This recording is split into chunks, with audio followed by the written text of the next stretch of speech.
Oh shit, look at that. That one's black. Look, those fenders are black. Whose idea was I this? thought this was bare. No way, we're gonna do this. Yeah, you're gonna have to extend our flight. Hey, SEMA might be missing a truck this year. Yo, don't make me bring in some polishers from a different state.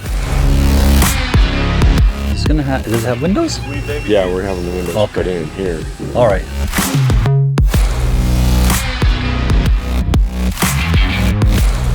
Hey, you fucking told me to get this done a day and a half, and I gave you 2 days.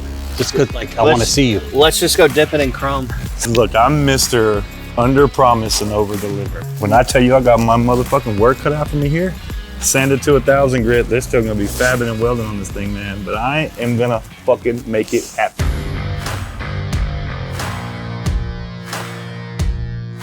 We got day 2 here at the Renegade compound, and boy, it will be an adventure one.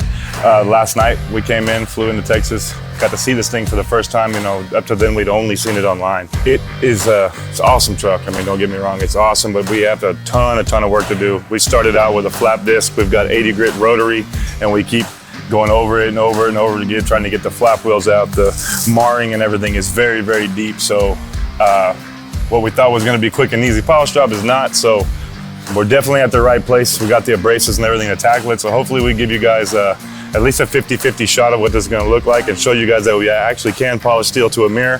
It's just Lots and lots of surface prep.